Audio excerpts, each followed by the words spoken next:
যেটি শুরু করব, যেহেতু আপনার দলের নেতাকর্মীরা হামলার শিকার হয়েছেন, তাদের গাড়িবহরে হামলা হয়েছে। আমরা অবশ্য গণমাধ্যমে পুরো বিষয়টাই দেখেছি। তারপরেও আপনি একটু খুব সামারি করে বলবেন যে কি হলো, কেন হলো, কিভাবে হলো? আম, ধন্যবাদ আবার আপনাকে এবং আপনার যারা দর্শক দেখছেন তাদের শুভেচ্ছা। আম, প্রথমত, এটা তো আমাদের আসলে চলমান একটা কর্মসূচি, জুলাই পথযাত্রা। সেখানে আমাদের স্বাভাবিকভাবে উত্তরবঙ্গ এবং দক্ষিণবঙ্গে আমাদের দুই গ্রুপে ভাগ হয়ে গেছি। এবং হবিগঞ্জে আমাদের একটা গ্রুপ, যে যারা আসলে লিড দিচ্ছিলেন তারা হচ্ছেন জনাব সার্জিস আলম এবং নাসিরুদ্দিন পাটোয়ারি। তো প্রত্যেকটা আহ জায়গায় গিয়ে তো আমাদের আসলে বক্তব্য দিই। হুম। তো স্বাভাবিকভাবেই সেইখানকার সেখানেও কিন্তু আসলে একই ধরনের আমাদের বক্তব্য চলছিল। তো সেই জায়গায় দেখা গেছে যে হবিগঞ্জে বক্তব্যের পরে, বক্তব্য শেষ, প্রোগ্রাম শেষে আমাদের নেতাকর্মী সহ আমাদের যে গাড়িবহর সেটা সার্কিট হাউসের দিকে যাচ্ছিল। আমাদের মিডিয়া টিমের গাড়িটা মানে প্রথমে সার্কিট হাউসের দিকে যায় এবং সেখানে দেখা যায় যে আপনারা ভিডিওতে যে ভিডিওটা দেখেছেন, প্রথম যে ভিডিওটি আসলো, একটা গাড়ি থেকে লোকজনকে বের করে বেধড়ক মারপিট করা হচ্ছে। এবং সেখানে আমরা দেখেছি যে যারা মারধর করছে তাদেরও কিছু পরিচয় প্রকাশ পেয়েছে যে তারা হবিগঞ্জ জেলা ছাত্র দলের যারা। তো এইভাবে করে আহ, মারা শুরু হয় এবং সেটা সার্কিট হাউসের এই গণ্ডির আশেপাশেই সেই হামলাটা হয়। তো হামলার পরে তো আমাদের নেতাকর্মী যারা তারা আহত হন এবং তারা সিলেট ওসমান গনি মেডিকেল হসপিটালে তারা ভর্তি হন এবং মানে একজনের আলিফ চৌধুরী, সে আমাদের ছাত্র শক্তির সংগঠক হবিগঞ্জের। সে মারাত্মকভাবে চোখে আহত হয় এবং তাকে আম, আহ, ঢাকা আনা হয়েছে।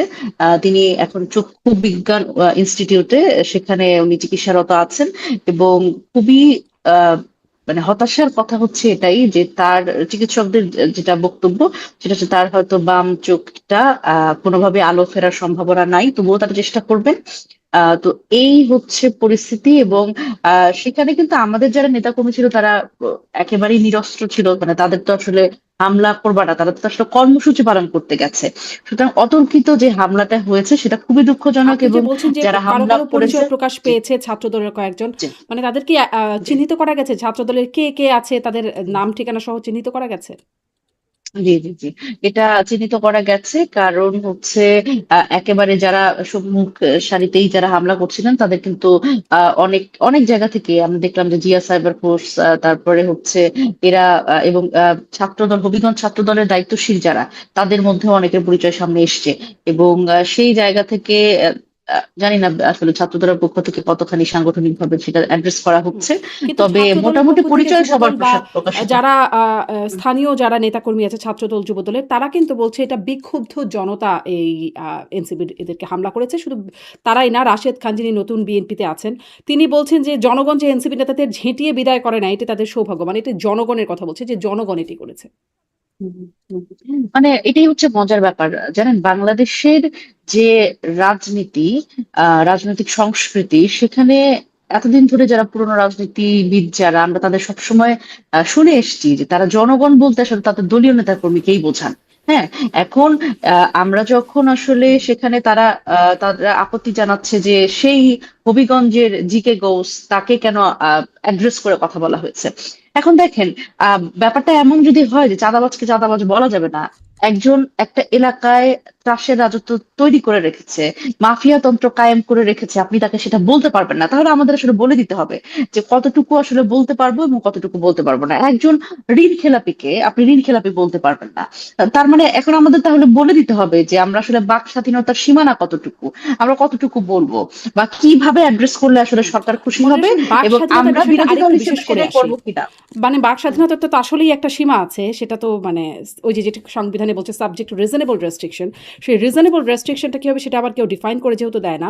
তবে এতটুকু বোঝা যায় যে একটা সীমা আছে। সেই সীমাটা আপনাদের কাছে কি সেটা পরবর্তীতে বোঝার চেষ্টা করি। কিন্তু এই যে বিক্ষুব্ধ জনতা। ধরেন ৫ই আগস্টের পরপর তারপরে বেশ ডক্টর ইউনূস সরকার ক্ষমতায় আসলো। তখনও বিভিন্ন জায়গায় মবের ঘটনা ঘটতো, আমরা শুনতাম বিক্ষিপ্ত জনতা। এমনকি সরকারের পক্ষ থেকেও বলা হতো, এনসিপি যখন গঠন করলো তারপরে এনসিপির পক্ষ থেকেও বিভিন্ন সময় বলা হতো যে বিক্ষুব্ধ জনতার কাজ, এটা আসলে তাদের ক্ষোভের বহিঃপ্রকাশ আমরা শুনেছি। ধরেন ৩২ নম্বরে হামলা হলো, পুলিশ দাঁড়িয়ে দেখলো, সেনাবাহিনী দাঁড়িয়ে দেখলো। নুরুল হুদা, সাবেক নির্বাচন কমিশনার, যার আমলে বিতর্কিত নির্বাচন হয়েছে, তার উপর হামলা হলো, সামনেই পুলিশ দাঁড়িয়ে দেখলো, কিছুই করলো না। আপনাদের যখন হামলা হচ্ছিল তখন পুলিশ দাঁড়িয়ে দেখলো, তখনও বলা হচ্ছে বিক্ষুব্ধ জনতা। মানে এখন কি একটু বুমেরাং হয়ে যাচ্ছে কিনা বিক্ষুব্ধ জনতার বেশে এখন আপনাদের উপরে একটা হামলার বিষয় ঘটে যাচ্ছে? মানে ব্যাপারটা তো আসলে এমন না যে আম, এটা চিহ্নিত করা যাচ্ছে না। আপনি দেখেন ধানমন্ডি ৩২-এ যারা আসলে হামলা করছে, বা এই যে আম, আপনি কমিশনারের কথা, নির্বাচন কমিশনারের কথা বলছেন, তাদেরকে চিহ্নিত করা যাচ্ছে কিনা, মানে কোনো একক গোষ্ঠী কিনা, নাকি অনেক ধরনের মানুষ একসাথে? চিহ্নিত আপনি করা যাচ্ছে, বিক্ষুব্ধ জন। অনেককেই চিহ্নিত। হ্যাঁ, ধরেন ৩২ নম্বরে যারা হ্যাঁ, হামলা চালালো হ্যাঁ। তাদেরকে অনেকেই চিহ্নিত করা হুম, যাচ্ছে, কারা গেলেন, হুম, কারা হুম, নির্দেশনা দিলেন, বা প্রথম আলো ডেইলি স্টারে হুম, যারা হুম, হামলা করলো তখন কারা গেলেন, কারা হুম, নির্দেশনা হুম, দিলেন, অনেকেই চিহ্নিত করা কিন্তু গেছে, কিন্তু সেটাকে আমরা মব বলেছি, বিক্ষুব্ধ জনতা বলেছি। হুম। দেখেন, দুইটা বিষয় আমার কাছে আলাদা। আপনি ধানমন্ডি ৩২-এ যাকে যখন আসলে হামলার কথা বলবেন, এবং প্রথম আলো ডেইলি স্টার হামলার কথা বলবেন, একটা একটা করে আমি বলি। কিন্তু দুইটা ধরেন ধানমন্ডি একভাবে ৩২-এর বলবো কথা না। বলি। হ্যাঁ, ধানমন্ডি ৩২-এ যদি হামলার কথা বলেন, বা এটাকে যখন আপনি বিক্ষুব্ধ জনতা বলবেন না কি বলবেন, এখানে আমি আমি যদি বলি যে ধানমন্ডি ৩২-এ যখন আসলে এই যে ভাঙচুর যেটা হলো, আমি একেবারে শেষ রাতের দিকে, ভোরের দিকে আমি ওখানে গেছিলাম যে আসলে কি অবস্থা। আমি জানি না যে আপনার সেটা হয়তো সৌভাগ্য হয়নি। সেটা হচ্ছে, আমি যখন গেলাম, যে দেখলাম নানান ধরনের মানুষ, হুম, এক গ্রুপের মানুষ না, একজন দুইজন মানুষ না। এবং আমি একজন দুইজনকে এরকম দেখলাম যে ভোর হতে চলছে, তারা মানে হাতুড়ি দিয়ে বাড়ি দিচ্ছে দিচ্ছে দিচ্ছে, মানে পাগলের হুম, মতো। হুম, এবং ওখানে কিছু দেয়ালে কিছু লেখা আমি দেখলাম। আহ লেখা এরকম যে, আমার ভাই গুম হয়েছিল, সে ফিরে আসে নাই, হাসিনা তোর জন্য। এখনো আপনি গেলে দেখতে হুম, পাবেন। আবার আবার আবার আবার দেয়ালে এরকম লেখাও দেখেছি যে, আমি গত ২০ বছর দেশে আসতে পারি নাই এই হাসিনার জন্য। তো মানুষের ক্ষোভ, আপনি ধরেন হুম, একটা সরকার কখন আসলে পতিত হয়, কখন আসলে জনগণের দ্বারা এটা পতন হয়, যখন আসলে একটা বড় অংশ, মানে আমার দুঃখ, আপনার হুম, দুঃখ, হুম, অন্য আরো অনেকজনের দুঃখ কিন্তু একসাথে হয়। এটা যেরকম আমি একভাবে ব্যাখ্যা করলাম, এখন আমি যদি বলি প্রথম আলো এবং ডেইলি স্টারের ব্যাখ্যাটা, এটা একদমই ভিন্ন। প্রথম আলো ডেইলি স্টার আসলে কোনোভাবে যদি আসলে কোনো গোষ্ঠীগত পারপাস সার্ভ করে, বা সেটা যদি আসলে সাংবাদিকতার জায়গা থেকেও সেটা বিচ্যুত হয়ে যায়, কিন্তু সেটা কিন্তু ভাঙার কোনো রাইট কারো নাই, বা সেখানে আগুন দেওয়ার রাইট কারো নাই। এটা কোনোভাবেই হইতে পারে না। আপনার প্রতিষ্ঠানের ব্যাপারে আপনার আপনার আম, আহ, ইয়ে থাকতে পারে, অভিযোগ থাকতে পারে, কিন্তু আপনি প্রতিষ্ঠান ভাঙবেন কিভাবে? হুম, মানে সেটা তো আমার দেশের একটা প্রতিষ্ঠান। আপনার যদি কাউন্টার ন্যারেটিভ দিতে হয়, যে ওই ন্যারেটিভটা আপনার মনে হচ্ছে ভুল, কাউন্টার ন্যারেটিভ দিতে গেলে আপনার আরেকটা নতুন প্রতিষ্ঠান হুম, বানায় আপনি কাউন্টার ন্যারেটিভ দেন, বাট আপনি এটা ভাঙার বা আগুন দেওয়ার কোনো রাইট আপনার নাই। এবং এখানে যারা যারা যুক্ত, তাদের সে যদি এমনও হয়, এই বিক্ষুব্ধ জনতার মধ্যে যদি আমার দলের লোক হয়, আপনি তাদের গ্রেফতার করেন, একেবারে স্পষ্ট হুম। ব্যাপার। কারণ কিন্তু ধরেন ডেইলি মনিরা স্টারে শারমিন, যখন, মানে বিক্ষুব্ধ জি, জনতার এই জি, এই ব্যাখ্যাটা বুঝবার জন্যই পুরো আওয়ামী লীগ হুম, শাসন আমলে তখন কিন্তু কেউ ৩২ নম্বরে হুম, হামলা করার সাহস পায় নাই, কারণ জানে যে তাদেরকে হুম, হামলা করা তো দূরের কথা, ওদিকে চোখ তুলে তাকালেও তাদেরকে হুম, নানান রকম হামলা হুম, মামলা নির্যাতন অনেক কিছু শিকার হতে হুম, হবে। এখন ধরেন হুম, আপনার উপর হামলা করছে যখন, তখন পুলিশ হুম, দাঁড়িয়ে আছে, পুলিশ মানে হামলাকারী জানে হুম, হয়তো যে আপনার উপর হামলা করলে তার কিছু হুম, হবে না। ফলে এইভাবে যদি হুম, বিক্ষুব্ধ জনতা, আজকে আমার উপরে অনেকে বিক্ষুব্ধ আছে, আমি রাস্তায় নেমে গেলাম, যদি পুলিশ দাঁড়িয়ে হুম, দেখে আমার উপরে অনেকে হামলা করবে, আপনার উপরে অনেকে হুম, হামলা করবে। ফলে হুম। বিষয়টা কি আসলে এখানে কিনা যে প্রশাসন তখনও নিশ্চুপ থেকেছে, একদল মব করেছে, এখনো একদল মব করছে, প্রশাসন নিশ্চুপ দাঁড়িয়ে আছে। কারণ না, দেখেন আক্রোশ এই, কম বেশি সবার উপরই আছে, আর রাজনীতি করলে তো বেশি থাকেই। না, হ্যাঁ, দেখেন এইটা হচ্ছে যখন রাজনৈতিক দলের উপর হবে, সেটার ব্যাখ্যাটা আমার কাছে ভিন্ন। যখন ধরেন আওয়ামী লীগ আমলে, যখন বিএনপি জামাতের উপরে যখন আক্রমণগুলো হতো, ছাত্রলীগ যখন আক্রমণ করতো, এবং প্রশাসন এবং পুলিশ যখন তাকিয়ে তাকিয়ে নীরব দর্শকের ভূমিকা পালন করতো, এবং অনেক ক্ষেত্রে আমরা দেখেছি যে তারাও স্ব-উদ্যোগী হয়ে এই হামলায় যুক্ত হতো। মানে পুলিশের কথা বলছি, এটা তো হয়েছে। আমরা দেখেছি কোটা সংস্কার আন্দোলন এবং নিরাপদ সড়ক আন্দোলন হুম, দমানোর ক্ষেত্রে পুলিশ একদম উদ্যোগী ভূমিকা পালন করেছে, আমরা মার খেয়েছি পুলিশের দিক থেকে মার খেয়েছি। সুতরাং এটা তো অবশ্যই যে যখন পুলিশ প্রশাসন এই নীরব দর্শক হয়ে দেখে অথবা উদ্যোগী হয়ে হামলা করে, তখন অবশ্যই এর সাথে দুইটা জিনিস থাকে। একটা হচ্ছে তাদের পুরস্কৃত হবার সম্ভাবনা, হুম। অথবা এখানে হামলা করলে বা নীরব দর্শকের ভূমিকায় থাকলে আমার কিছু হবে না, আমার দায়িত্ব পালনটা না করলে আমার কিছু হবে না, এই এই জায়গাটা মাথার মধ্যে থাকে। সুতরাং এই এই দুইটা ক্ষেত্রে একই রকম। যেমন এই আমাদের উপরে হবিগঞ্জেও যারা আসলে হামলাটা করলো, যেই হবিগঞ্জ জেলা ছাত্র দলের কথাই যদি বলি, এটা তো প্রকাশ্য এখন।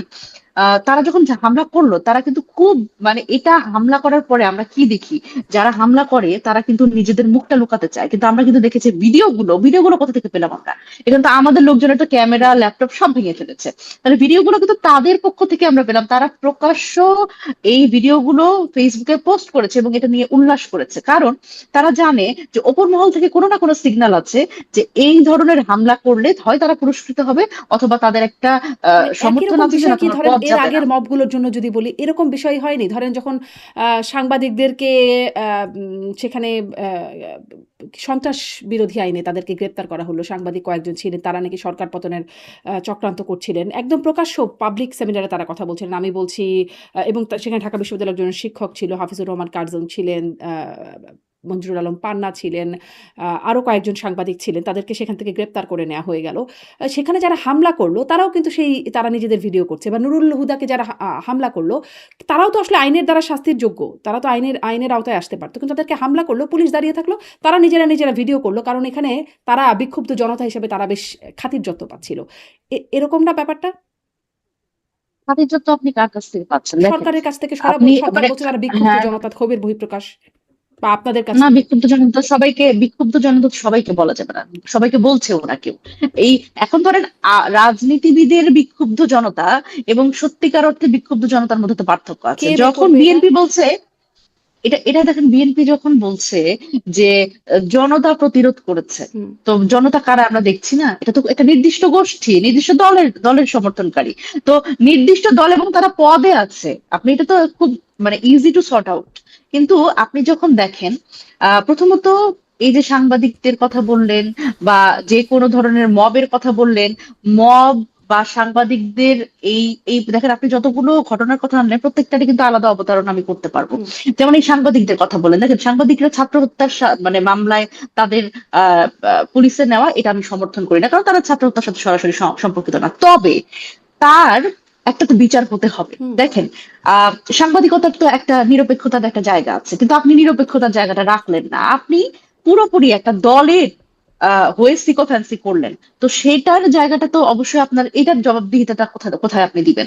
আপনার তো একটা শপথ আছে সাংবাদিকতার জায়গা থেকে, কিন্তু আপনি কি করলেন যে আহ দেখা গেছে যে, আমি যদি বলি একদম নাম ধরেই বলি, আমরা সোমা ইসলাম, তিনি তিনি তো লিটারালি একটা দলের হয়ে নির্বাচনী প্রচারণাও করেছেন, এটাও তো আমরা দেখেছি। সুতরাং এই যে আপনি ফারজানা রূপা থেকে বলেন, বা আমি নাম ধরে আর বলতে চাচ্ছি না, পান্না ভাইয়ের কথা বলেন, ইনারা তো আসলে সেইমলেসলি এই কাজটা করেছে। এটা একটা দলের পক্ষে ন্যারেটিভ উৎপাদনের কাজ তো আপনার না। আপনার সাংবাদিকতা যদি আপনি করেন, আপনি নিজেকে যদি সাংবাদিক হিসেবে পরিচয় দেন, তাহলে আপনার একটা নিরপেক্ষতার জায়গা থাকতে হবে এবং প্রত্যেককে আপনার প্রশ্ন করতে হবে, ক্ষমতাকে প্রশ্ন করতে হবে, এবং বিরোধী দলের জায়গা থেকেও তাদের যদি অপরাধ থাকে আপনি প্রশ্ন করেন, মানে ধরেন প্রশ্ন করে এটা আপনি আপনি খুবই তথ্যটা যৌক্তিক বের একটা কথা করেন। বলছেন মনিরা শারমিন, যে সাংবাদিকরা আসলে হুম। একটা বস্তুনিষ্ঠ খবর প্রচার করবে, এটি তো করবার কথা। হ্যাঁ। কিন্তু এটি আপনি খুবই একটা যৌক্তিক কথা বলছেন। কিন্তু ধরেন কেউ যদি ন্যারেটিভ উৎপাদনের কাজ করে, কেউ যদি করে ন্যারেটিভ হুম। উৎপাদনের কাজ, যেমন ধরেন আমেরিকাতে আছে ফক্স নিউজ, তারা আসলে একটা পার্টিকুলার দলের পক্ষে কাজ করে বিশেষ করে। তো এরকম হুম। যদি কোনো থেকেও যায়, তাহলে তার জন্য হত্যা হুম। মামলা দিয়ে তাকে মানে আসামি করে ২ বছর জামিনও হবে না, না, তাদের গ্রেপ্তার হয়ে আছেন। না, দেখেন, আমি তো এটাই বললাম হুম। যে আপনার যেটা অপরাধ, সেই অপরাধের মাত্রা অনুযায়ী আপনার বিরুদ্ধে মামলা হতে হবে। আমাদের এখানে ভুলভাল মামলা হয়েছে তো, হুম। এটা তো সহজ কথা, একদম সত্য কথা। আপনি ছাত্র হত্যার সাথে জড়িত না, কিন্তু আপনার বিরুদ্ধে ছাত্র হত্যার মামলা হয়েছে। এখন এটার ফলে যেটা হইলো, আপনার যেটা আসলে অপরাধ, হুম। আমরা সেটা তো চাপা পড়ে গেল। হুম। হুম। মানে একদম। আপনাকে, এবং এবং আপনাকে আমরা কিন্তু ভিকটিম বানাইলাম। আপনার ন্যারেটিভ উৎপাদনের কাজটা করেছেন, আপনি তিনটা অনির্বাচিত সরকার টিকে থাকছে বাংলাদেশে, সেটার পক্ষে আপনি ন্যারেটিভ উৎপাদন করছেন এবং তাদের এই অবৈধভাবে ক্ষমতাটাকে জায়েজ করছেন বক্তব্যের মাধ্যমে, প্রশ্নের মাধ্যমে, এবং বলেছেন এটা ঠিক আছে।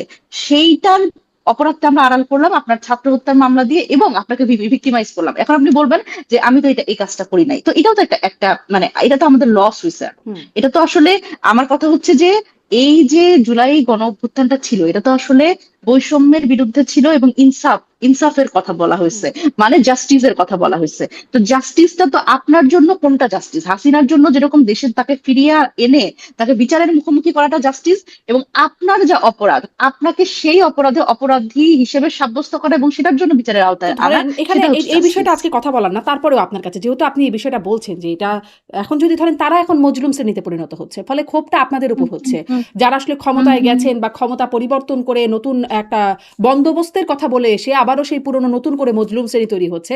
ফলে বিক্ষুব্ধ জনতা যদি এখন আপনাদেরকে আক্রমণ করে তাহলে আপনারা মানে সেই তো বিক্ষুব্ধ জনতারই ক্ষোভের বহিঃপ্রকাশ আপনাদের উপরে পড়তে পারে। দেখেন, বিক্ষুব্ধ জনতা এই যে বারবার করে বলছেন, এখানে কিন্তু বিক্ষুব্ধ জনতার মানে কি বলে, এই ক্ষেত্রে বিক্ষুব্ধ জনতাটা আসলে কারা, এটা হচ্ছে আমার প্রশ্ন। এই ক্ষেত্রে বিক্ষুব্ধ জনতা, আপনার তো গ্রুপ অফ পিপল, এটা এটা আপনার অডিয়েন্সটা তো কানেক্ট করতে হবে। ধরেন এনসিপির উপরে যে হামলা হলো, এখন বিএনপির লোকজন যারা বলেছে যে বিক্ষুব্ধ জনতা, তারা বলেছে ছাত্র দলের কথা। এখন আপনি যখন বলছেন যে এই যে যাদের মজলুম বানানো হচ্ছে, তাদের এই কারণে যদি আসলে আমাদের উপর কেউ খড়গহস্ত হয়, না, এটার এখন সাথে আমরা মিলিয়ে বলছি না। আমরা ধরেন এখানেই যে তারা হ্যাঁ। হামলা করলো এটা তো তারা না। তারা তো করলো ছাত্রদল বা হুম যুবদল আপনারা যাদেরকে হুম অভিযোগ করছেন। কিন্তু আমি হুম জেনারেলি হুম বলছি যে ওইখানেও তো একটা মজলুম হুম শ্রেণী তৈরি হচ্ছে। এতদিন ধরেন জামাত শিবিরের উপর তাদেরকে একটা দমন-পীড়ন তাদের বা বিএনপিও তাদের উপর দমন-পীড়ন করা হয়েছে। তারা একটা হুম। মজলুম শ্রেণীতে পরিণত হয়েছে। ফলে তাদের মতো অনেক আওয়ামী লীগ বিক্ষুব্ধ। আওয়ামী লীগ হুম। আওয়ামী লীগের কথা যদি বলেন, আওয়ামী লীগ যদি মজলুম শ্রেণী বলেন, বাংলাদেশে এত বড় একটা গণ অভ্যুত্থানের পরে আওয়ামী লীগকে মজলুম, এটা হইতে গেলে এটা হচ্ছে আরো অনেক বছর লাগবে। না, মানে আওয়ামী না লীগের আসলে ধরেন ধরেন মজলুম যেই হওয়ার পরিবারগুলো সুযোগ হয় নাই। আওয়ামী লীগকে বলছি না। আওয়ামী হুম লীগ তো একটা বিশাল মানে একটা দল। আমি ব্যক্তিগুলোর কথা বলছি। যেই ব্যক্তিগুলো এই যে আপনি বলছেন যে সাংবাদিকটা হত্যা মামলায় হয়ে আছে, তাদের প্রকৃত অপরাধের বিচারটা হচ্ছে না। বরং তারাও এখন হুম একটা ভিকটিম হয়ে যাচ্ছেন। তো এই যে ভিকটিমের পরিবার আছে, পরিবারের বন্ধু পরিজন আছে, তারা তো নিজেদেরকে মজলুম মনে করবে যে তারা বিচার পাচ্ছে না এই স্বাধীন বাংলাদেশে। ফলে হুম। তাদের একটা এটাই বিক্ষোভ তো আসবে মানে না? ক্ষোভ আসবে না? তাদের ক্ষোভ আসতে পারে, কিন্তু এটার দায়িত্ব তো আসলে দেখেন, এটার দায় আপনি কাকে দিবেন? এটার দায় দিবেন আপনি আপনাদের হচ্ছে যদি দেই। যারা সেই সময়, না কারণ আমরা আপনারা তো হচ্ছে ক্ষমতায় ছিলাম না। নতুন বন্দোবস্তর কথা বলে এসেছেন এবং আপনারা না, এই মানে আপনারা তো এটার বিরুদ্ধে কিছু করলেন না। মানে এই যে এটা হচ্ছে, এইটা আপনারা তো এইটা এদের একটা পক্ষেও দাঁড়ানোর ফ্যালাসি, কথা ছিল। ছিল না? মানে আপনারা এইটা তো একটা ফ্যালাসি। জি। না, আমি বলি এটা একটা ফ্যালাসি। সেটা হচ্ছে যে প্রত্যেকটা বিষয়, মানে এই যে অসুবিধার জায়গা কি হচ্ছে জানেন, আমাদের, আমরা না করতে পারছি আসলে বিপ্লবী সরকার যদি করতে পারতাম, তাহলে আমরা পুরা দায়টা আমরা নিতাম। কারণ হ্যাঁ, এই সরকারটা পুরাটা মানে this government is run by us, hmm. But not. আপনারা যখন শোনেন কিচেন ক্যাবিনেটের কথা, আপনারা যখন শোনেন যে 3 জন উপদেষ্টা তারা কিছুই জানে না, অনেক ঘটনা ঘটে যাচ্ছে, আপনারা যখন শোনেন যে ইন্টারিম গভর্নমেন্টের সরকারের মধ্যেও সরকার আছে, তখন আপনাদের আসলে এই প্রশ্নগুলো করতে হবে, আসলে কারা সরকারটা চালিয়েছে। এবং আমি যদি বলি যে ইন্টারিম গভর্নমেন্ট, এটা অনেক ক্ষেত্রে বলা হয় যে এনসিপি এখানে অনেক আপার হ্যান্ডে ছিল, বিএনপির পক্ষ থেকে বেশিরভাগ হুম। ক্ষেত্রে এটা বলা হয়, জামাত এনসিপি এরা হচ্ছে খুব আপার হ্যান্ডে ছিল। কিন্তু আমি যদি বলি যে এই উপদেষ্টা পরিষদটা ছিল সর্বদলীয়, হ্যাঁ, এখানে যেরকম বিএনপির লোকজন ছিল, আমাদের 3 জন কারা ছিল এটা খুবই হুম। স্পষ্ট, আলোর মতো স্পষ্ট, আপনারা জানেন। আহ জামাতের মনস্ক লোকজন ছিল। তো উপদেষ্টা পরিষদটা ছিল সর্বদলীয়, সুতরাং এখানে শুধুমাত্র যদি এই বিএনপি ন্যারেটিভে যদি আমাদের উপরে দায় দেওয়া হয়, তাহলে কিন্তু এটা ভুল হবে। এবং অসুবিধার জায়গা কি জানেন, যে ইন্টারিম সরকারের এই যে ডক্টর মোহাম্মদ ইউনূসকে, আহ, মানে he was appointed hmm. By the students leaders, এইটার কারণে পুরা দায়টা, এই ইন্টারিম সরকারের কোনো সফলতার দায় আপনি কখনো শুনবেন না যে এনসিপির, কোনোটার কোনোটার না, গণ সফলতার অভ্যুত্থানের ভাগ ক্রেডিট তো কিন্তু আপনারা এনসিপি নাই। নেনই। গণ অভ্যুত্থানের ক্রেডিট তো আপনারা নিয়েই থাকেন। তাই না? গণ অভ্যুত্থান বলি নাই, সমন্বয়ক। গণ হ্যাঁ, অভ্যুত্থান তো শেষ। হ্যাঁ। না, গণ অভ্যুত্থান তো শেষ। গণ অভ্যুত্থানের ক্রেডিট কিন্তু এনসিপি কখনোই এরকম দাবি করে না যে এনসিপি গণ অভ্যুত্থানের ক্রেডিট। আমরা সবসময় একটা কথা বলি এবং এই এক সুরেই কথা বলি, গণ অভ্যুত্থানের সবচেয়ে বড় ক্রেডিট যারা আমাদের মধ্যে নাই, যে শহীদরা এবং সেই শহীদ পরিবাররা যারা এখনো সাফারিংস এর মধ্যে আছে, যে আহতরা যারা এখনো মানে অঙ্গহানি হয়ে আছে, যাদের চোখ হুম। নাই, হাত নাই, পা নাই, তারা সবচেয়ে বড়, তাদের ক্রেডিট। এবং তারপরে আমরা যারা বেঁচে আছি, আমাদের উপরে আছে শুধু দায়িত্ব। কিন্তু সেটাই মানে সুতরাং সেটাই এই জায়গায়, মানে দায়টা হ্যাঁ, যদি না করতে হয় দায়িত্ব, আপনাদের তাহলে তো অন্তত হ্যাঁ, আপনাদেরকে মানে সে তাদেরও জবাবদিহিতা চাইতে হবে যেভাবে করে আপনারা এখন আওয়ামী লীগের জবাবদিহিতা করতে চাইছেন বা বিচারটা করতে চাইছেন খুব স্বাভাবিকভাবেই তাদের হুম, 15 হুম, বছরের নানা হুম, মানে অপরাধের বিশাল তালিকা সেটা অনুযায়ী আপনারা বিচার করতে চাইছেন। তো এই যে অন্তর্বর্তী সরকারের 18 মাস, তাদেরও তো এই সময় নানান রকম অপকর্ম, দুর্নীতি, সেই সময়ও চাঁদাবাজির ঘটনা ঘটেছে। দেখেছি আমরা আওয়ামী লীগের একজন এমপি শাম্মী আক্তার, তার বাসায় গিয়ে মানে বৈষম্য বিরোধী ছাত্র আন্দোলনের তারাই গিয়ে চাঁদাবাজিটা করলো। তখন আসিফ মাহমুদের নাম আসলো, কেউ একটা মানে তদন্তও করলো না এই প্রসঙ্গে। মানে সেই জবাবদিহিতা। মানে তদন্ত হুম, তদন্ত করুক। এখন তো বিএনপি সরকার আসছে, এখন তো সরকারে আমরা নাই। এখন আমার কথা হচ্ছে যে ইন্টারিম সরকার, একটা সরকার চলে গেছে, হ্যাঁ, এখন একটা নতুন নির্বাচিত সরকার আসছে।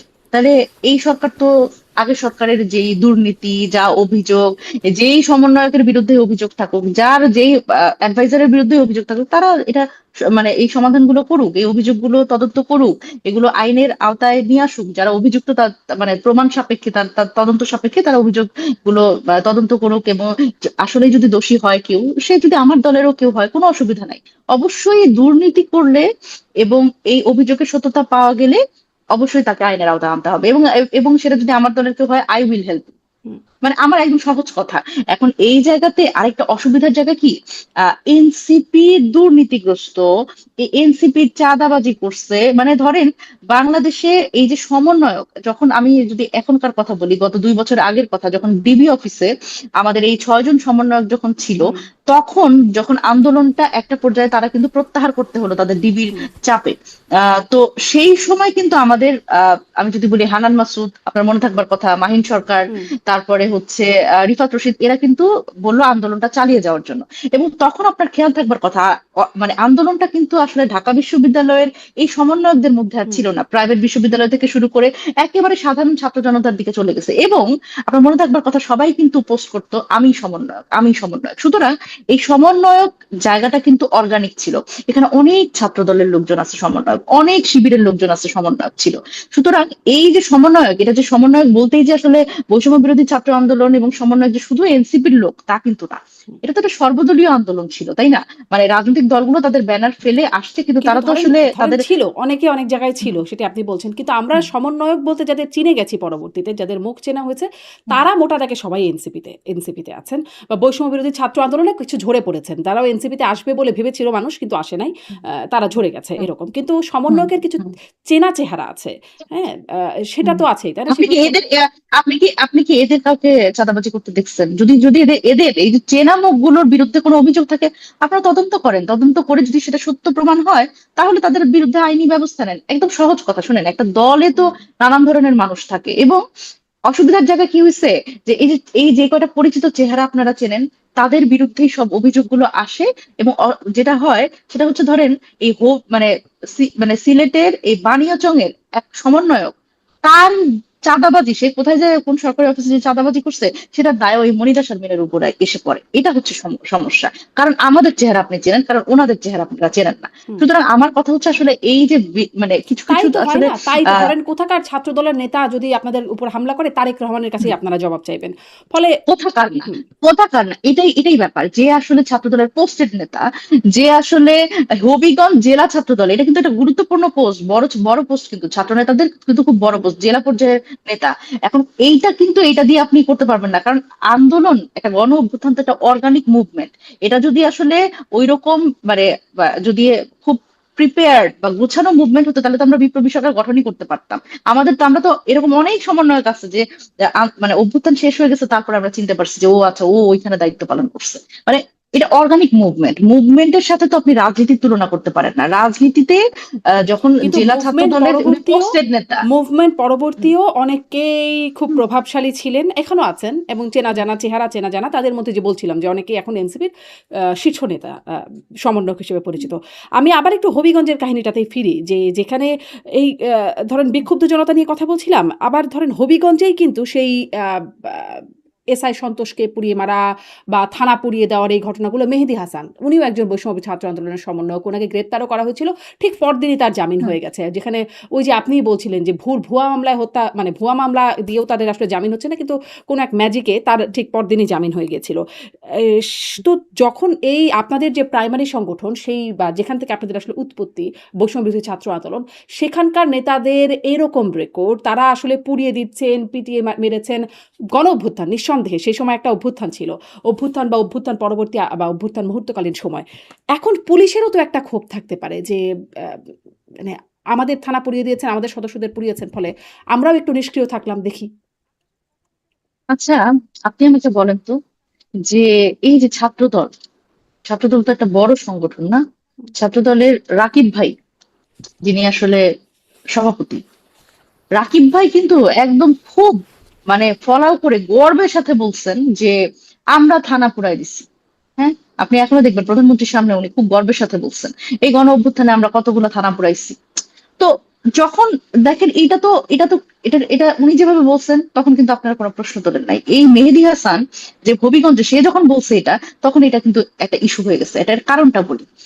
একটা গণ অভ্যুত্থানে বিক্ষুব্ধ জনতার কথা বলছেন না? বিক্ষুব্ধ জনতা হয় গণ অভ্যুত্থান, বিক্ষুব্ধ জনতা অন্য জায়গায় না। আপনি যদি বলেন প্রথম আলো ডেইলি স্টারে ওখানে বিক্ষুব্ধ জনতা ওটা পুরাইছে, তাহলে আমি বলবো না, এটা নিশ্চয়ই এটার পেছনে একটা গোষ্ঠী আছে।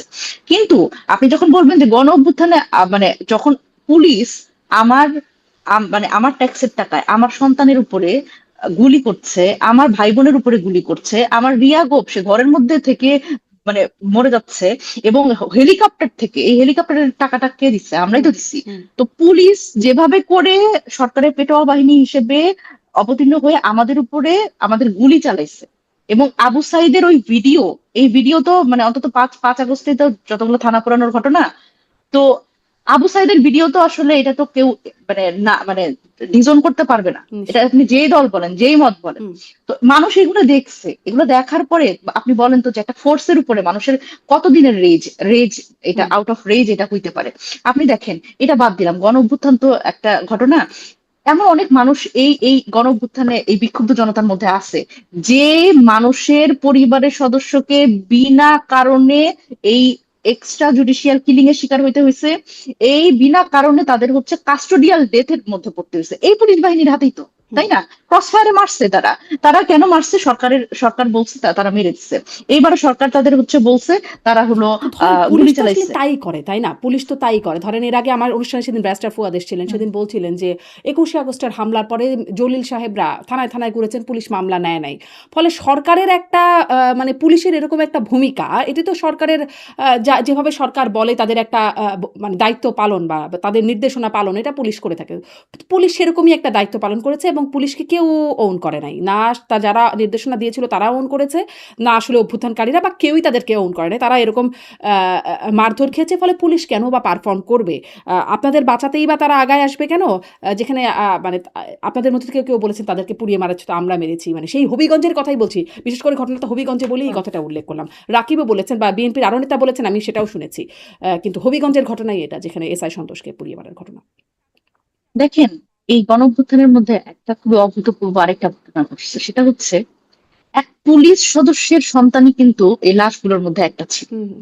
সে কিন্তু বলেছে যে একটা মানে একটা মানুষকে মারতে কয়টা কয়টা গুলি গুলি লাগে। লাগে? হ্যাঁ, তাইম হত্যাকাণ্ডের কথা বলছেন। এক্স্যাক্টলি, হুম, এক্স্যাক্টলি, এক্স্যাক্টলি। সো সেই পুলিশ সদস্যের সন্তানও তো আছে। এইখানে মারা গেছে। সেও দায়িত্ব পালন হুম, করেছে, সে হুম। অন্যের সন্তানের বুকে গুলি চালিয়েছে, তার সন্তানও এখানে এখানে নিহত হয়েছে। সুতরাং এই জায়গায় শহীদ হয়েছে। এই জায়গায় আমি বলবো যে দেখেন, এই জন্যই আমাদের এই গণঅভ্যুত্থান পরবর্তী সময় যেটা খুব গুরুত্বপূর্ণ ভাবে আমরা ঐকমত্য কমিশনে বলবার চেষ্টা করছি, পুলিশ সংস্কারটা খুব জরুরি। পুলিশটা তো সংস্কার হয় নাই। আজকে যারা এনসিপির যারা নেতা নেতা তাদের উপর, তাদের সাথে যারা হাতাহাতি করছে, এনসিপির একজন স্ট্যান্ডিং সংসদ সদস্য, তাকে যেভাবে করে হেনস্থা করছে, নারী সংসদ সদস্য তাকে যেভাবে করে পুলিশ তার গায়ে হাত দিচ্ছে এই হবিগঞ্জের ঘটনায়, তো এইটা তো আসলে মানে পুলিশ সংস্কার না হওয়ারই তো কারণ। মানে মানে পুলিশের সাথে রাজনীতিবিদদের সম্পর্ক কেমন থাকবে, বিরোধী দলীয় রাজনীতিবিদের সম্পর্ক কেমন থাকবে, সাধারণ মানুষের সাথে তাদের সম্পর্ক কেমন থাকবে, এই জিনিসগুলো তো এখন পর্যন্ত তাদের কাছে ক্লিয়ার না আমার মনে হয় অন্তত। মানে এই কারণেই তো এই বারবার করে এই প্রশ্নগুলো আসছে, এবং এই কারণেই সবচেয়ে গুরুত্বপূর্ণ ভাবে আমরা পুলিশ সংস্কার কমিশনের কথা বলেছিলাম, ঐকমত্য কমিশনে।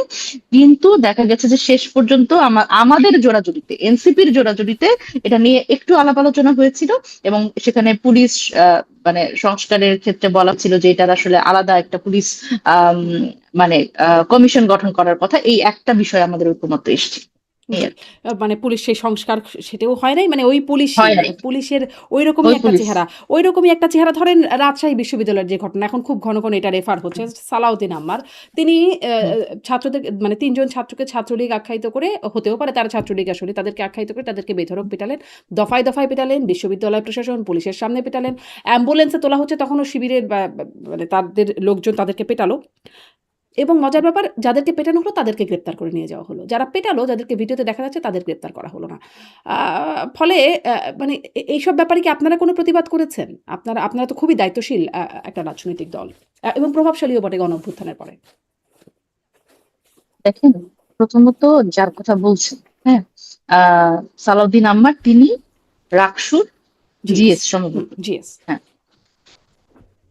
আমি যদি ব্যক্তিগতভাবে বলি, আমার বাসা যেহেতু রাজশাহী বিভাগে, সেহেতু আমার রাজশাহী যাওয়া হয়, এবং সালাউদ্দিন আম্মারকে আমি অনেকবার বলেছি ব্যক্তিগতভাবে যে তোমার সবকিছুর সাথে তুমি যে যে ধরনের কর্মকাণ্ড করো তার সাথে আমি অনেক কিছুর সাথে একমত না। হুম, মানে আম, প্রকাশটা, ধরেন রাগের প্রকাশ, ক্রোধের প্রকাশ, একজন রাজনীতিবিদ হলে, একজন ছাত্র নেতা হলে একটা দায়িত্বশীল জায়গা থাকে, অনেক মানুষের দায়িত্ব তো থাকে, সেই কারণে প্রকাশটা অনেক সময় যেভাবে আসলে আমাদের মানে ক্যাজুয়ালি আসে, এটা এভাবে প্রকাশ করা যায় না যখন আপনার উপর অনেকটা দায়িত্ব থাকে। হুম।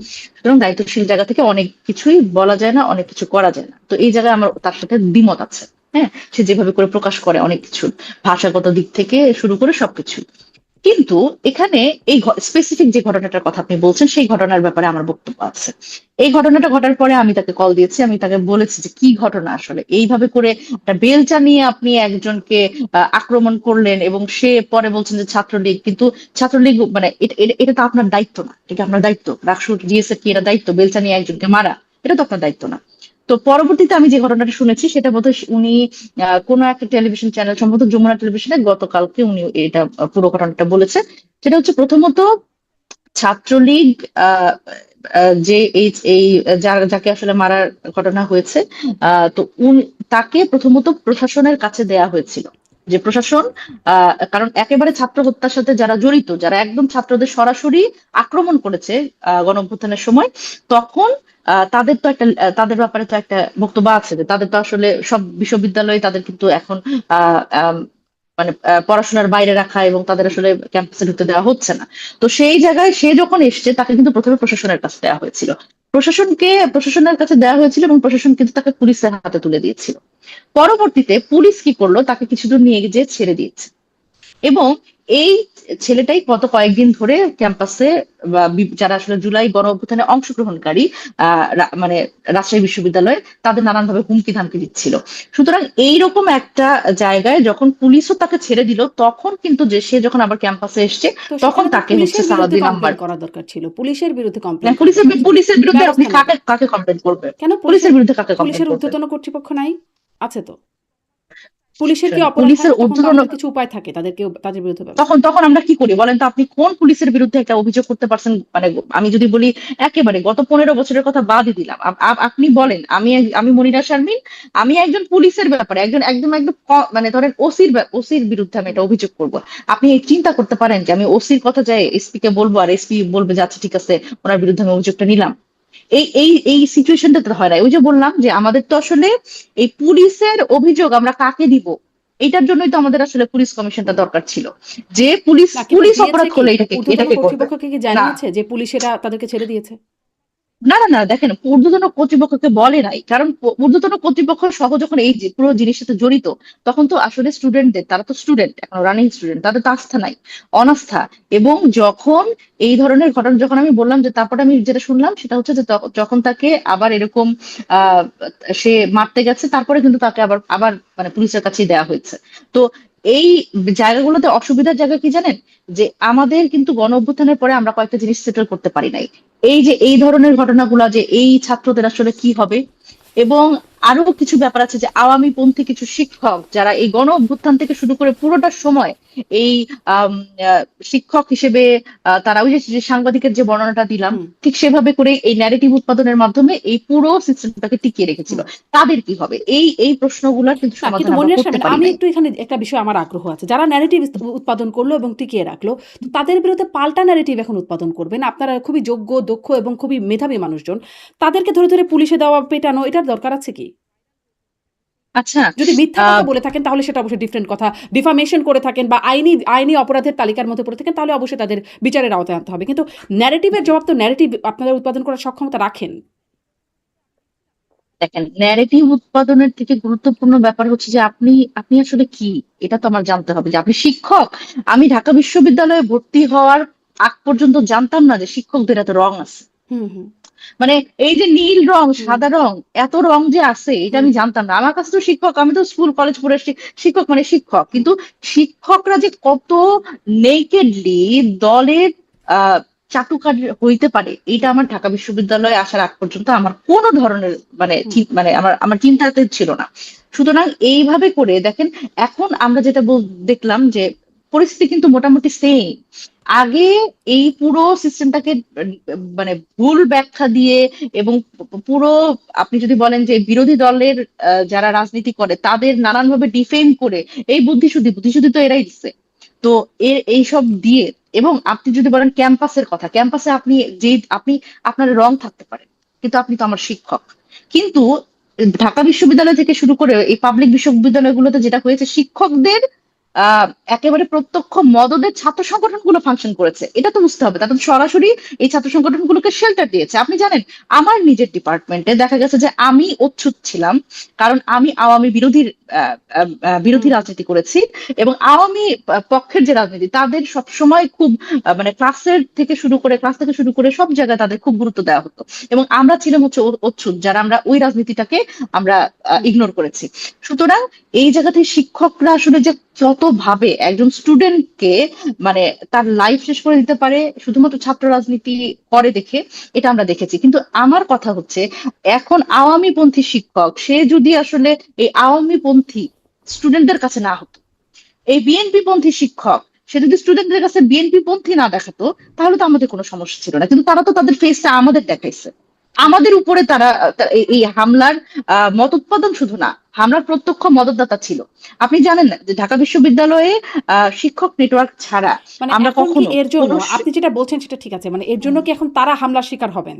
মানে না, জিএস তারা হামলার শিকার মানে হবেন না। রাকসুর জিএস তারা তিনি পদত্যাগের তা নিয়েও নানান রকম টিচারদের টানা হয়েছে। আরো অনেক ছবি-টবি আমরা দেখি, ভিডিও প্রকাশিত হয় বা এই হুম, এটা তো আমি বলছি যে এটা তো জিএস এর কাজ। এই লিস্ট করা জিএস এর কাজ না। এই লিস্ট করা হচ্ছে সালাউদ্দিন আম্মারের কাজ না। এই লিস্ট করার কাজ হচ্ছে ইউজিসির। একটা তো মঞ্জুরি কমিশন আছে, তারা তো এই জায়গাতে ব্যবস্থা নিতে পারেন এবং তাদের সেই অথরিটি আছে।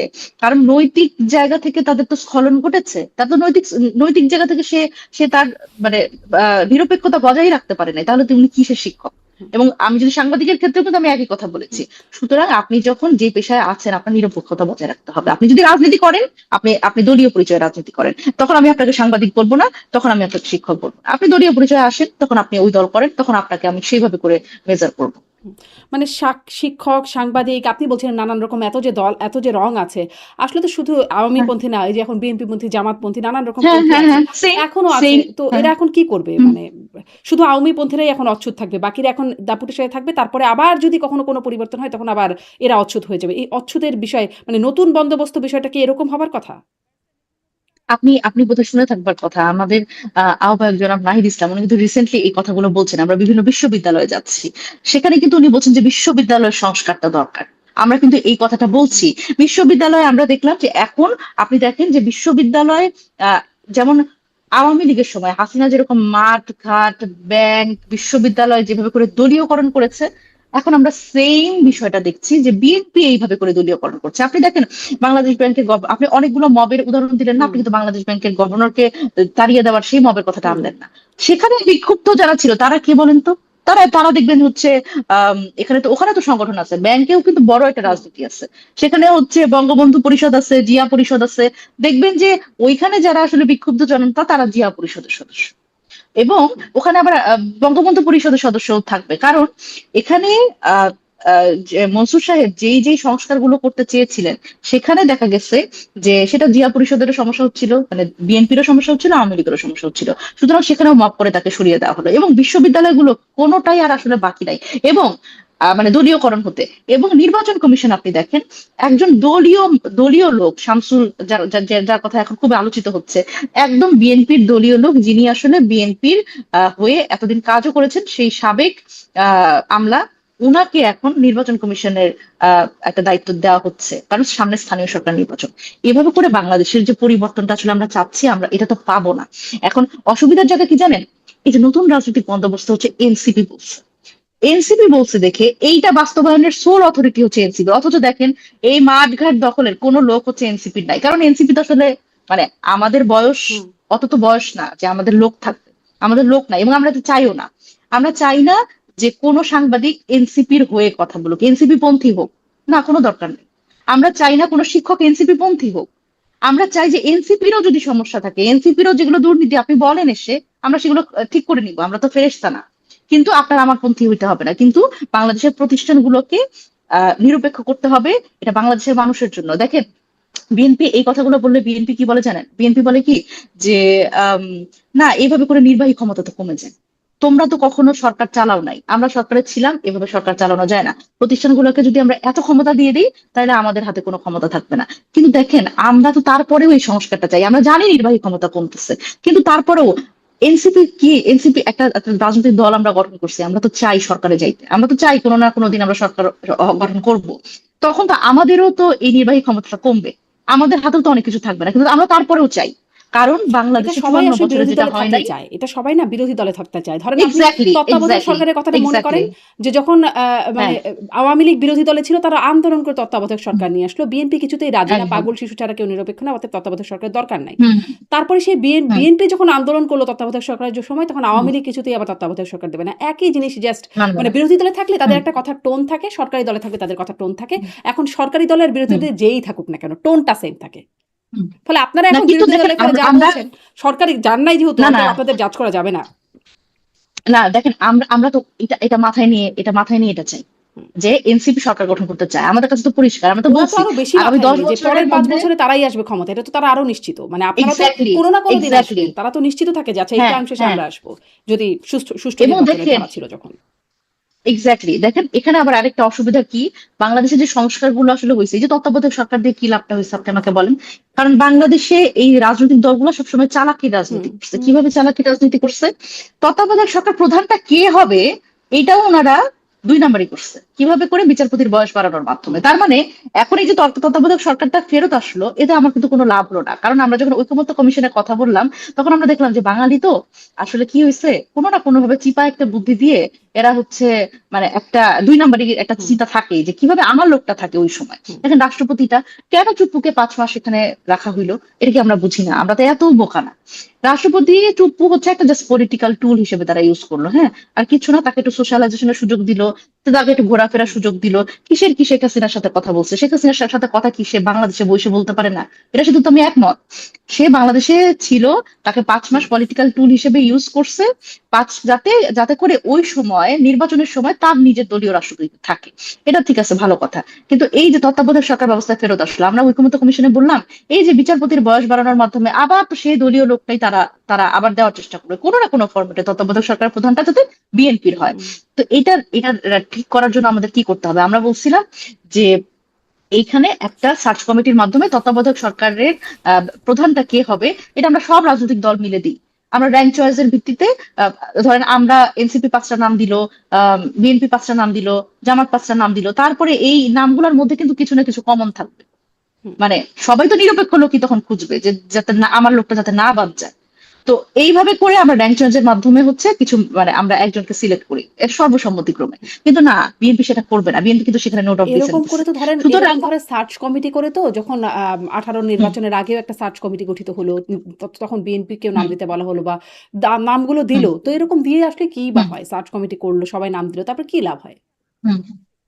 ওই তো সমস্যা, তো ওই যে ওই জায়গায় যে কোনো জায়গায় তো আমরা নিরপেক্ষ এই সার্চ কমিটিটা করতে পারি নাই। মানে সরকার ধরেন রাজনৈতিক দলগুলা এই ক্ষমতা থেকে বের হয়ে একটা একটা স্বতন্ত্র কোন একটা নিরপেক্ষ কোন একটা সার্চ কমিটির কাছে যে এই দায়িত্বটা দিবে, এই সুযোগটাই আসলে তৈরি করে না। দেখেন রাষ্ট্রপতি নির্বাচন, রাষ্ট্রপতি নিয়ে আমরা এত কথা বলতেছি, এ চুপ্পু হচ্ছে পুতুল হয়েছিল, তো আমরা নতুন যাকে পাইতেছি সেও তো হচ্ছে বিএনপির পুতুলই হয়ে থাকবে কেন?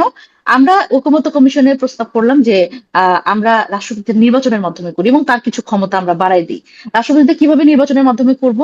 আহ আমরা উচ্চ কক্ষ এবং নিম্ন কক্ষ, দুই কক্ষ, দ্বিকক্ষ বিশিষ্ট আইনসভা যেটা আমরা প্রস্তাব করেছি, সেখানে হচ্ছে যারা সদস্য থাকবে তাদের গোপন ব্যালটের মাধ্যমে আমরা রাষ্ট্রপতি নির্বাচন করি। তাও তো একটা গণতান্ত্রিক, এই যে গণতন্ত্র গণতন্ত্র করে বিএনপি, এটা তো একটু গণতান্ত্রিক একটা প্রসেসে আসলো, কিন্তু না, এরকম কিন্তু কোনো কিছুই এবার হবে না। কারণ এইবারে যে রাষ্ট্রপতি যারা বিএনপি নিযুক্ত হবে তারাও কিন্তু এই যে যেহেতু উচ্চ কক্ষ নিম্ন কক্ষ নাই, এখন আপনি যখন হচ্ছে সংসদে নিয়ে যাবেন তখন দেখা যাবে 2/3 মেজরিটি কণ্ঠভোটে হ্যাঁ জয় যুক্ত হয়েছে, হ্যাঁ জয় যুক্ত হয়েছে, হ্যাঁ জয় যুক্ত হয়েছে, এইভাবে করে দেখা যাবে বিএনপি রাষ্ট্রপতিটাই হচ্ছে রাষ্ট্রপতি হবে। সুতরাং বাংলাদেশে যে পরিবর্তনগুলো আমরা চাচ্ছি, যেগুলো একেবারে মৌলিক পরিবর্তন, সেগুলোতে এখনো নোট অফ দিচ্ছেন বিএনপি। মানে হ্যাঁ, সেটাও আবার তো তাদের সেটাও তো একটা গণতান্ত্রিক ব্যবস্থা। সেই নোট অফ ডিসেন্ট তাদের সেই অবস্থান সত্ত্বেও জনগণ তাদের ভোট দিয়ে 2/3 মেজরিটি দিয়ে তাদেরকে মানে পাঠিয়েছে তো ক্ষমতা তারা না তো না দখল না করেছে। না না না, সেটা তো হয় নাই, সেটা হয় নাই কেন জানেন? এখানে তো গণভোট, আরেকটা ভোট হয়েছে। হুম, গণভোটে যেই চারটা কথা আছে এটার মধ্যে যে একটার সাথে একমত না, ধরেন আপনি 2 নাম্বারটার সাথে একমত না, আপনি তো না দিচ্ছেন, তাই না?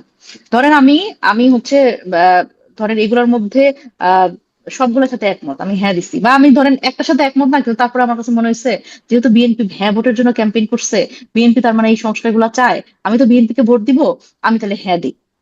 মানে মাননীয় প্রধানমন্ত্রী নিজেও তো হুম, হুম, হ্যাঁ ভোটের হুম, জন্য হুম। ক্যাম্পেইন করছে। তাইলে বিএনপি কে যারা হচ্ছে 51% যারা ভোট, তারা তারা যে ভোট দাবি করে, তারা 2/3 মেজরিটি 51% ভোট, তো এই ভোটের মধ্যে কি হ্যাঁ ভোটের লোক নাই? তাইলে অন্তত গণভোটের রায়টা তো তারা হচ্ছে মৌলিক হিসেবে ধরে এই সংস্কারগুলো করতে পারে। কিন্তু দেখেন এখানেও কিন্তু দেখতেছি ওই যে আমরা ওই যে মানে মানে প্রাতিষ্ঠানিক গণভোটের দলীয়করণ। ব্যাপারটা যেটা সেটা তো ওই সময় থেকেই নানান রকম মানে ধরেন সরকার যন্ত্র পুরোপুরি ভোটের পক্ষে হ্যাঁ ভোটের পক্ষে যেভাবে নামলো সবাই মিলে হ্যাঁ ভোটের পক্ষে যেভাবে প্রচারণা হলো মানুষের সাধারণ মানে চিন্তা হুম, তারা আসলে বুঝবেই কি করে কি মানে সব পুরোপুরি প্রচারণা নির্ভর হয়ে গেল হ্যাঁ ভোটটা এবং এই গণভোটের যে কঠিন কঠিন বিষয়বস্তু এগুলো তো মানুষ ঠিক বুঝেও না যে চারটা বিষয়বস্তু ফলে মানে এখন তো সহজ সরলভাবে যদি বিএনপি অ্যাভয়েড করে যায় কেউ কিন্তু ধরার মতো জায়গাও তো পাবে না আমার জনগণ যে না আসলে কি ছিল। ধরার জায়গা আছে, ধরার জায়গা আছে, এটা নিয়ে আপনার সাথে আমার আলাদা একটা সেশন করলে মনে হুম, হয় হুম। ভালো হতো। আচ্ছা ঠিক আছে। হ্যাঁ, কারণ গণভোটের হচ্ছে বিষয়টা আজকে নাই যাই। গণভোট নিয়ে। হ্যাঁ, হ্যাঁ, তবে গণভোট নিয়ে হ্যাঁ, কারণ হ্যাঁ, আমার নিজেরও সেটাই। মনে নাই গণভোটের ৪ টা ধারা কি। আমি বেশ কয়েকজন আমার ধরেন হ্যাঁ, বাসায় যিনি সাহায্য হুম, করতেন তাকে জিজ্ঞেস করেছি, "বুঝেছেন আপনি? বোঝেন নাই।" হুম, ড্রাইভার যিনি ছিলেন তাকে হুম, জিজ্ঞাসা করেছি ফোন করে, "আপনি বুঝেছেন?" উনি বোঝেন নাই। উনি মানে হুম, গণভোট বিষয়টা আসলে খুব হুম, সাধারণের মাথার উপর দিয়ে গেছে বলে আমি ততক্ষণে মানে আমার যেই কাজ করার হুম, পরিধি সেখানে আমি অন্ততপক্ষে বুঝেছি। মানুষ বোঝে নাই গণভোটের বিষয়টা। আসি এবার হুম, একটু যে মানে আক্রমণাত্মক বক্তব্য আপনি বলছিলেন সেটা। হুম। নাসিরউদ্দিন পাটোয়ারিকে নিয়ে খুব আলোচনা হচ্ছে এবং বিএনপি থেকে খুব সমালোচিত হচ্ছেন তিনি।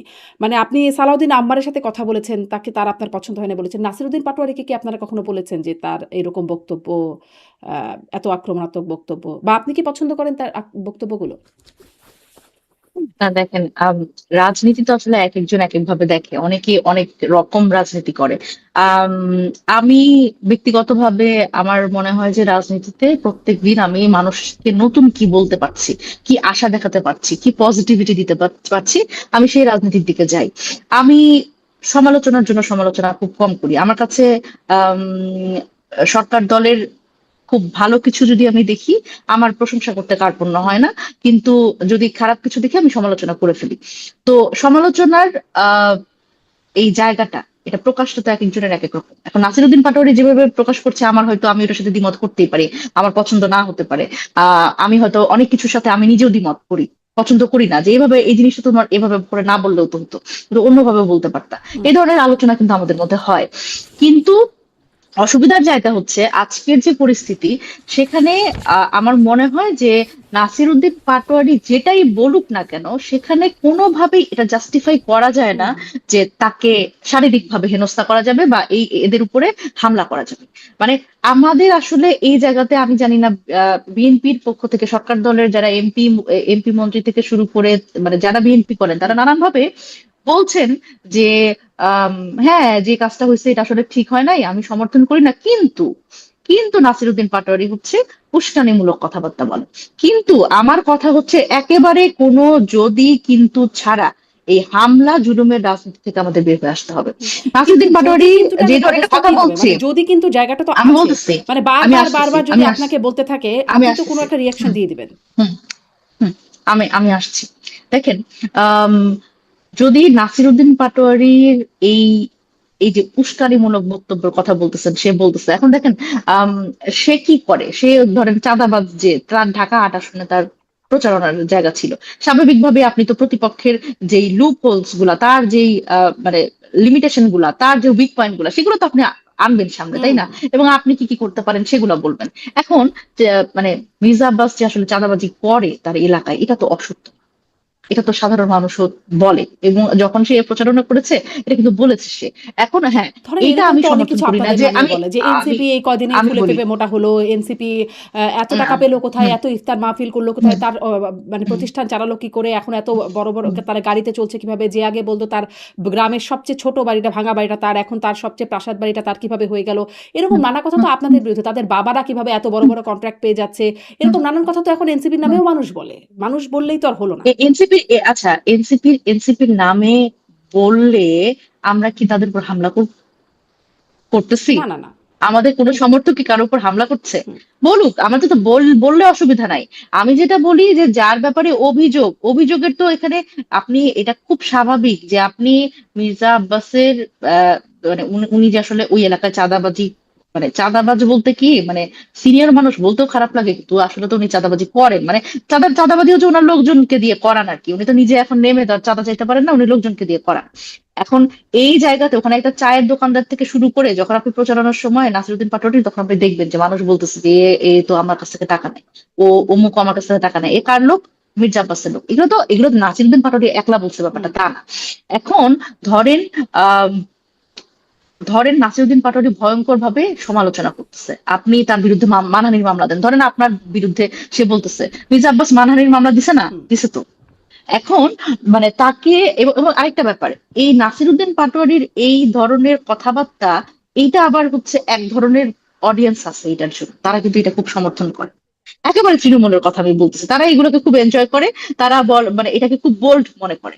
এখন আমার কথা হইলো যে আবার ধরেন একটা এদেরও কিন্তু দলে এক নানান ধরনের ধরনের, দর্শক আছে যারা মারপিট করলো খুব ভালো করছে, খুব ভালো হয়েছে, হ্যাঁ, এদেরকে সাইজ করা উচিত, হ্যাঁ, এরকমও কিন্তু বলার মতো এক হ্যাঁ, ধরনের শ্রেণী হ্যাঁ, আছে। হ্যাঁ, হ্যাঁ, আছে, আছে তো, আছে, আছে। দেখেন, এখন যখন জাতীয় রাজনীতির কথা বলতেছি, যে একজন রাজনীতিবিদ, প্রথমত আমি আমার ব্যক্তিগত জায়গাটা ক্লিয়ার করি, যে একজন রাজনীতিবিদের কথায় বার্তায় নানান কিছু, ওই যে আমি একই কথা বলবো সালাউদ্দিন হুম। আম্মারের ক্ষেত্রে আমি যেটা বলেছি, যে যখন দায়িত্বশীল জায়গায় থাকে তখন তার, সে ব্যক্তিগতভাবে সে যদি অন্য কিছুও বিশ্বাস করে, যদি তার কথাবার্তা নানান ধরনের হয়, কিন্তু দায়িত্বশীল জায়গায় থাকলে ওভাবে বলা যায় না। তাকে একটা ডেকোরাম একটু, মানে একটু, মানে সবকিছু ব্যালেন্স করে বলতে হয় আর কি। তো সেই জায়গা থেকে আমি ওই জায়গাটা সমর্থন করি না, তো কিন্তু এটা কি দল এটাও আমি থেকে আপনারা সমর্থন বলছেন, করি না। দল থেকে আপনারা বলেছেন যে মানে এটা না, আপনারা সমর্থন মানে করেন না বা আপনাদের পছন্দ হচ্ছে না? সব, না দেখেন, দল থেকে বলতে প্রথমত ধরেন সে কথা বলে, আপনি তো তাকে ধরেন এই কথা বলার জন্য আপনি তাকে কোন দোষী, সে তো কাউকে মারতেছে নাকি, হুম। সে তো কারোর উপর হামলা করতেছে না, সে কাউকে গুম করতেছে না, কাউকে কারোর উপর জেল জুলুম করতেছে না, তাহলে আপনি তাকে শুধুমাত্র কথা বলার জন্য, এবং সে যে অভিযোগগুলো দিচ্ছে, সেই অভিযোগগুলো ওই এলাকার মানুষজন সমর্থন করতেছে। এই জি কে গৌসের কথা এখন আসছে, হুম। আপনি কিন্তু যারা আহ সমর্থন মানে করছে আমি না তারা আপনাকে আবার আগ্রাসী হয়ে উঠছে, সমর্থন করছে না এরকম মানুষও তো নিশ্চয়ই দেখতে পাচ্ছেন চোখে। সমর্থন সমর্থন সমর্থন করছে না তো তার দলীয় লোকজন, যারা আসলে ওই ভাগটা পাচ্ছে। এটা তো বুঝতে হবে যে আর ধরেন যারা যে সমর্থন আসলে করছে তারা সুবিধাভোগী। আপনাদের দলীয় লোকজন না? তারাও তো আপনাদের দলীয় লোকজন। না, আমাদের যদি দলীয় এটাও লোকজন কি আবার ওই এত যে মানে জনগণের জিকে সংখ্যা একটু আগে দিলেন ওইরকম? না, না, না, না, জনগণের সংখ্যা না, শুনে দেখেন, এটা হচ্ছে একটা মজার ব্যাপার, সেটা হচ্ছে এনসিপি, আমি খুব খুশি হইতাম যে এই এত মানুষ যদি, এই জনগণটা যদি এনসিপির হতো, মানে তাহলে এনসিপি অনেক বড় দল হয়ে যেত। হুম। এখনো এনসিপি সেই জায়গায় জায়গায় দোয়া করেন যে সেই জায়গায় যাতে যেতে পারে। কারণ আমরা চাই হুম। যে সেটা এইরকম জনগণের দল, যাতে আমরা বলতে পারি বিক্ষুব্ধ জনতা অমুককে মারছে তমুককে মারছে, যদি আমরা মারার ব্যাপারটা সমর্থন করি না, কিন্তু আমরা ওই হুম। জনগণটাকে আমাদের পক্ষে নিয়ে আসার জন্য আমরা যাতে আসলে কাজ করতেছি, হুম। যাতে তারা আমাদের হয়। কিন্তু জিনিসটা হচ্ছে আমরা অত বড় দল এখনো হতে পারি নাই, আমাদের সাংগঠনিক বিস্তৃতি এত না যে এখানে আসলে এত বড় ধরনের একটা পিপল আমাদের হুম। সাথে হয়তো ফুললি আমাদের সাপোর্ট করে, সেটা না। এখন আমার এখানে একটা ব্যাপার হচ্ছে যে নাসিরুদ্দিন পাটোয়ারির এই রাজনীতি যদি জাতীয় রাজনীতিতে সে, দেখেন অনেক ক্ষেত্রে কিন্তু আমি মনে করি তার এই রাজনীতির জন্য সে জাতীয় রাজনীতিতে আহ অনেকটা মানে কি বলে ওইটাকে, যে খুব বেশি খেলো হুম। খেলো হয়ে গেছে তার অনেক কথা। তো তো সেই জায়গা থেকে আমি মনে করি তার রাজনীতি যদি ভুল রাজনীতি হয় তাহলে কিন্তু সে টিকে থাকতে পারবে না রাজনীতিতে। দেখেন বাংলাদেশে তো অনেক মানে রাজনীতিবিদ ধরেন চাঁদাবাজির জন্ম নিচ্ছে। রাজনীতি করে যদি আপনারা যেটা বলছেন যে অভিযোগ আছে এলাকায়, তারা হুম, যদি এই মির্জা আব্বাস যদি টিকে হুম, থাকতে পারেন, আপনারা বিএনপিকে সন্ত্রাসী, হুম, চাঁদাবাজি ইত্যাদি, তারা যদি এগুলো করেই টিকে থাকতে পারে তো তারাও তো টিকে থাকে। হুম। মানে টিকে তো থাকেই। না না এমন তো না যে না, খারাপ কাজ এটা করলে তো টিকে থাকা যাচ্ছে না। আওয়ামী লীগও তো টিকে ছিল। না, সে দেখেন এখানে খারাপ কাজ ওই বলতে যে একটা একটা নাসিরুদ্দিন একটা পাটোয়ারির খারাপ। বিখ্যাত বাক্য আছে না, টিকিয়ে থাকাই চরম সার্থকতা নয়, অতিকায় হস্তি লোপ পাইয়াছে কিন্তু তেলাপোকা টিকিয়ে আছে। হুম। এক্স্যাক্টলি। তো এই তো মানে তেলাপোকা হয়ে টিকে থাকাটা, এটা আসলে মানুষ কিন্তু এক সময় এই তেলাপোকা হয়ে টিকে থাকাটাও কিন্তু তেলাপোকাকেও তো রেকগনাইজ করে, হুম। তাই না? হুম। যে সে তেলাপোকার মতো হয়ে টিকে আছে, মানুষ তো সমর্থন করে না। দীর্ঘদিন মানুষ সমর্থন করে না, হাসিনাকেও দীর্ঘদিন মানুষ সমর্থন করে নাই। এবং এই যে বিএনপির যে ভুল রাজনীতি যেটা তারা করছে, এই যে হামলা মামলার একটা রাজনীতি তারা আবার শুরু করছে, এই সংস্কৃতিটা তারা আবার ফিরিয়ে আনছে, এটাও দীর্ঘদিন মানুষ সমর্থন তো করবে না। আপনাদের সুতরাং এই রাজনীতিটা আমরা সমর্থন করবে যে উস্কানিমূলক বক্তব্য, ধরেন এই যে বক্তব্য দিল, সেটা দেখছিলাম হবিগঞ্জের এই ঘটনার আগে যে বক্তব্য, যে নাসিরুদ্দিন পাটোয়ারি বলছে কোর্ট, এগুলো আপনারা কি করেন? এগুলোরে সাইজ করতে পারেন না? 24-এর অস্ত্রগুলো কই গেছে? অবশ্য 24-এর অস্ত্র বলতে তিনি নিজেদের হাত বোঝাচ্ছেন, সেটাও তিনি ব্যাখ্যা করছেন। বলছেন যে ওরা ট্রাক, কামান, গুলি, AK-47 সব নিয়ে আসুক, আর আমরা যাব, আমরা যারা এখানে আছি তারা নামি দেখব কার শক্তি কতটুকু। মানে এই যে শক্তি দেখানোর চ্যালেঞ্জ তো তিনি করছেন, তো তারা আসছে লাঠিসোঁটা নিয়ে, আপনাদের হাত দিয়ে তো আপনারা আসলে মাইর খেয়ে গেলেন। না না না, দেখেন এই যে আহ হাত, হাতই তো আমাদের শক্তি। আমরা তো গণ অভ্যুত্থানে এই হাত ছাড়া কোনো কিছু নিয়ে নামি নাই, খালি হাতেই তো মানে নামছি। কিন্তু এই যে তো মারার জন্য একটা এক- চ্যালেঞ্জ ইনভাইট করা হলো না, যে আসেন দেখি কার কত শক্তি। তো শক্তি দেখাতে তারা আসছিল। আচ্ছা, এখন দেখেন এটা তো একটা প্রেক্ষাপট আছে, এর আগেও তো কিছু কথাবার্তা সে বলছে, জিকে ঘোষকে নিয়েই বলছে। আপনি একটু যদি হবিগঞ্জে কেউ থাকে একটু খোঁজ নিয়ে দেখেন, এই 5 আগস্ট পরবর্তী সময় এই জিকে ঘোষ সে হচ্ছে একেবারে হাট ঘাট মাঠ দখল থেকে শুরু করে টেম্পো স্ট্যান্ড হুম। পর্যন্ত সে হুম। দখল করছে। তার ভাই গাফফার নামে একজন আছে, তিনি পানি উন্নয়ন বোর্ডের কর্মকর্তাকে হুমকি দিয়ে টেন্ডার নিয়েছে। তো আহ এই জায়গা থেকে এইরকম যদি আসলে একজন আহ মানুষ এভাবে করে ত্রাসের রাজত্ব কায়েম করে। এবং আরো একটা গুরুত্বপূর্ণ তথ্য আপনাকে দিই, যে যে আওয়ামী লীগের যে লোকজন তাদের কাছে সে মামলা বাণিজ্য করেছে, এবং শুধুমাত্র আওয়ামী লীগের লোকের সাথে করে নাই, কিন্তু বিএনপির লোকজনের সাথেও সে হুম। মামলা বাণিজ্য করেছে। যে এবং এটার একটা প্রমাণ আছে, সেটা হচ্ছে যে বিএনপিরই এক জিয়া সাইবার ফোর্স কিছু একটা, মানে সেখানে সে কাজ করে, সে তার জিকে গোসের ব্যাপারে থানায় অভিযোগপত্র দিয়েছে, যে তাকে হুমকি ধামকি দিয়ে সে ওরকম টাকা পয়সা চাচ্ছে, না হলে তাকে মামলা দিবে।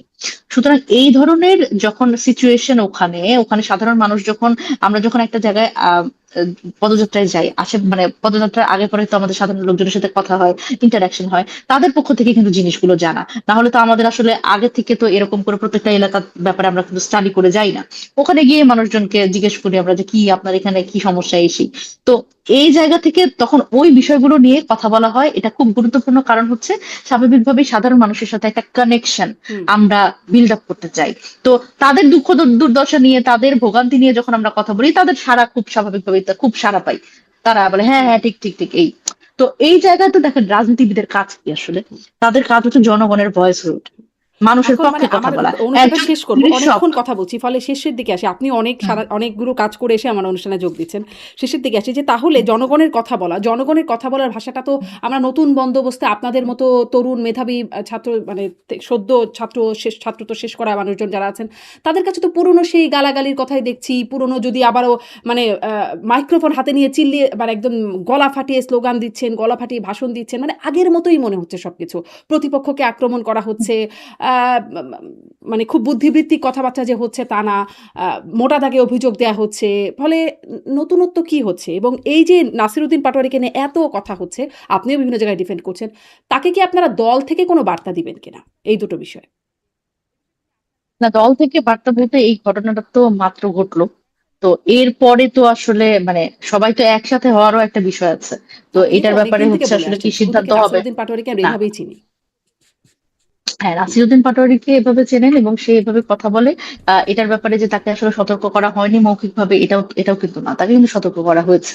কিন্তু অসুবিধার জায়গা হচ্ছে যে যখন আসলে আহ এই হামলাটা করা, হামলাটা করা তো আসলে সমর্থনযোগ্য না। নিশ্চয়ই। যে হামলা করা হয়েছে শুধুমাত্র শুধুমাত্র এই যে ধরেন, আমি কিন্তু বলছি যে নাসিরুদ্দিন পাটোয়ারির এই ধরনের বক্তব্য, এই ধরনের ভাষা প্রয়োগ রাজনীতিতে এটা শিষ্টাচার না, এটা রাজনৈতিক আদব না, হুম, একদম সহজ কথা। হুম। কিন্তু তাই বলে যখন আমাদের উপর আপনি হামলা করবেন, তো তখন তো এটা কোনোভাবেই জায়েজ করা যায় না যে আমি কথা বলবো, এর বিপরীতে আপনি হামলা করবেন। আমি বারবার করেই বলছি যে এটার সাথে আপনার দ্বিমত থাকতে পারে, আমারও দ্বিমত আছে, তার সে কিভাবে করে মানে কথাবার্তা বলে, তো এইটা আমি সমর্থন করছি না, কিন্তু তা কোনোভাবেই কোনো অবস্থাতেই কোনো ছাত্র সংগঠন, কোনো দলীয় ছাত্র সংগঠন দিয়ে আপনি এইভাবে করে নিশ্চয়ই আবার সেই আপনি সন্ত্রাসী মানে যারা কায়েম করতে হামলা পারেন না। করেছেন তাদের নামে মামলা হয়েছে, আপনারা মামলা করেছেন। আমরা নিশ্চয়ই দেখতে চাইবো যে তাদের বিচার হচ্ছে, তাদেরকে বিচারের আওতায় আনা হয়েছে। কোনোভাবেই এটি জায়েজ হতে পারে না যে মানে এরকম আইনের শাসন থাকলে সেখানে হামলা চলবে এরকম প্রকাশ্য। কিন্তু মানে সেখানে আপনাদের কাছ থেকেও নিশ্চয়ই এটাও আমরা দেখব যে আপনারাও আসলে এরকম আগ্রাসী, আক্রমণাত্মক বক্তব্য, গালিগালাজ সুলভ বক্তব্যের জন্য দলগতভাবে আপনারাও কোনো ব্যবস্থা নেন কিনা সেটাও নিশ্চয়ই দেখব। বিষয় থেকে এতদিন পর্যন্ত নেন নাই বলেই দেখেছি। সামনে নেন কিনা সেটাও দেখবার বিষয়। আম সামনে নেবেন কিনা এই বিষয়ে কি কিছু বলবেন? তাছাড়া আমি আজকের মতো শেষ করব। সামনে এটা এটা তো আসলে নীতি নির্ধারণের পর্যায়ের হুম, একটা ব্যাপার, যেহেতু এর আগে তাকে মৌখিকভাবে সতর্ক করা হয়েছে এই ব্যাপারগুলো, এবং আমি কিন্তু এটা বললাম যে এর আগেও কিন্তু তার বিভিন্ন বক্তব্য যখন সামনে এসছে, তখন কিন্তু আমি সেটাকে এন্ডোর্স করি নাই, সেটাকে কিন্তু আমি সেটার পক্ষে কিন্তু বলি নাই, কারণ আমার নিজেরও তো আসলে এই বক্তব্য, আমি তো সেভাবে কথা বলি না, আপনারা তো আমাকে হুম, হুম। যতদূর চেনেন, সুতরাং এই জিনিসগুলো আমি এন্ডোর্স করি না। এবং আমার কাছে মনে হয় যে রাজনৈতিক